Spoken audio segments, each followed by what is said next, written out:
Well, first of all, this is very exciting news, so good stuff. But yeah, I think there's maybe a bit of a reason to be a little bit careful. Um, in Norway, we have this saying, it's like releasing the cows in the spring. Like they're really excited and they want to run out to the field, and you can easily injure yourself and be a little bit too excited. So this is almost like coming back from an injury. It can very quickly turn into a re-injury if you're too excited and you want to do too much too soon. You can get into overuse injury and all kinds of injuries. So I think what you can do to help prevent that will be goal setting and planning. I think you can set some goals for yourself and maybe decide what my way back into the sport should be, because this is almost like getting back from an injury. You haven't played full on for a while, so to have some goal setting and make some plans based on that, and be patient, perhaps a little bit realistic with your expectations. Do not expect too much right away, but finally just enjoy the thing that you can be back. Well, I think you touch on some important things, but and especially that point about the coaches. I mean, it's all about them too, not only about the players, but also the coach. The coaches need to be patient, and the way they schedule practices and plan practices should probably reflect um, the fact that it's been a while since it's been full on gameplay and such. So again, I think goal setting and planning will be key from the coach's point of view as well.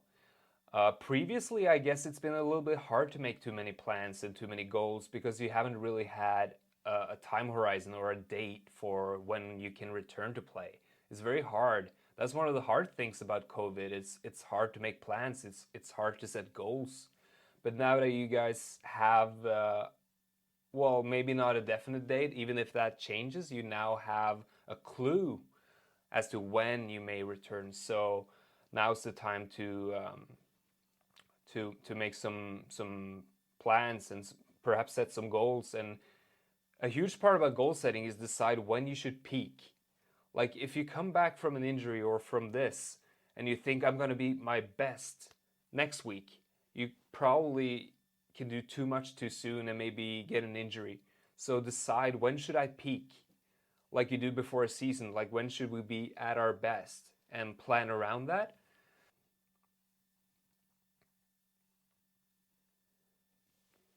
Yeah, that's a good question and a big one, a big topic that comes up a lot. And of course, to give very specific strategies and answers, I would have to know the individual. And like you're touching on there, there's a context to it as well.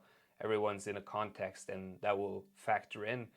But a very big thing when it comes to performance anxiety is how you interpret it. It very often starts in your body. You can feel certain things like in your belly or tension in your muscles. Your heart rate tends to go up. And a big thing is how you interpret that. What I see a lot is athletes telling me they're thinking, oh no, I'm nervous. Oh no, this happens again.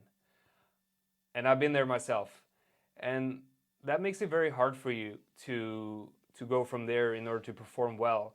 So first of all, reflect on what it means to be nervous or anxious or whatever you want to call it for the time being. First of all, it means that whatever you're about to do, it means something to you. I mean, very few people get nervous or excited or anything if it's something they don't really care about. So first of all, it's a sign it means something to you, which is a good thing. And second of all, and maybe more importantly, it means you have a chance. There's a chance that you might do well. I usually give this example. Let's say I tell you, let's go outside and do a 100-meter sprint, and you're going to do it in less than 5 seconds. I mean, you're going to run twice as fast as Usain Bolt. So do you get nervous? People tend not to get too nervous when they realize, okay, this is not realistic. There's no way. And also the other way around, if I give the example, you should do it in less than a minute, run 100 meters in less than a minute, you do tend not to get nervous. But if I find out what's your personal best, and I tell you, let's go outside and you should try to beat your personal best, then you tend to get more nervous because you realize, okay, here's something I might manage. And there's actually some good data suggesting good players, good athletes, they tend to get more nervous because they more often have the chance to perform well, and it also means a lot to them. So I think, first of all, to realize it could be a good sign that you're nervous.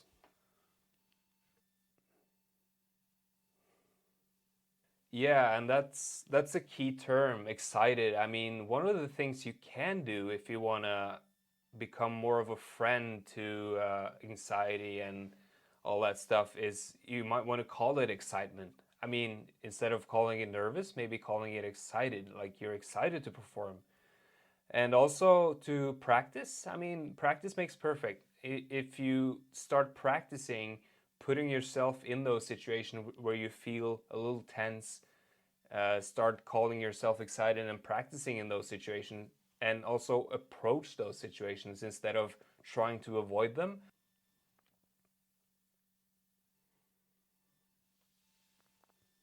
Well, first of all, confidence can mean certain things, and people have different senses of what it means. Uh, I tend to think of confidence as something task specific and context specific, so it will mean your belief in your ability to do well in a certain situation. So that means you can be very confident with one skill and not so confident with another.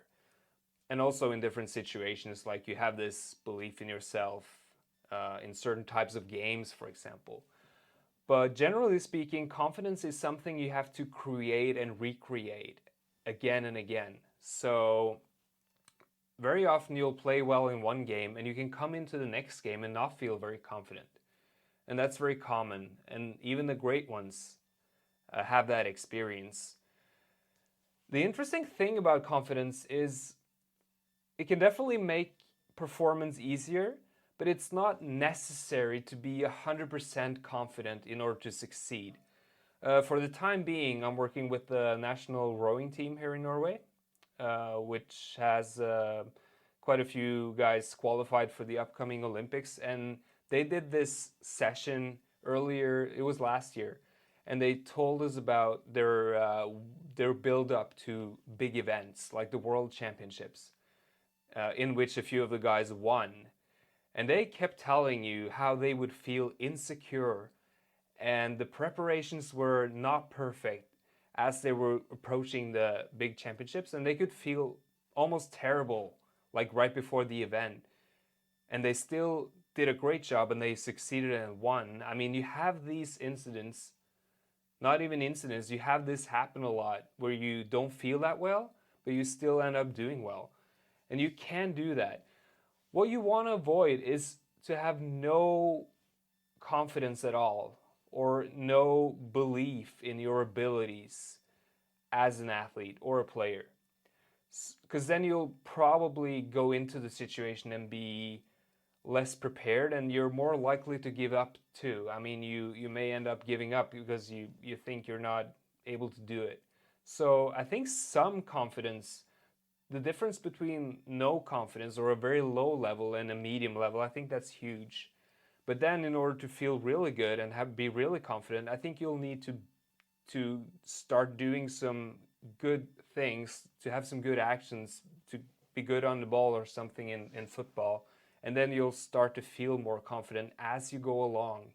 So in the beginning, I think most players will have to make it happen despite feeling not too confident. You'll have to start doing something and get involved and break through that anxiety that we talked about just now. And then once you get a few good touches on the ball or whatever, and make some good runs, you'll start to feel a little bit better. And then you can become more confident.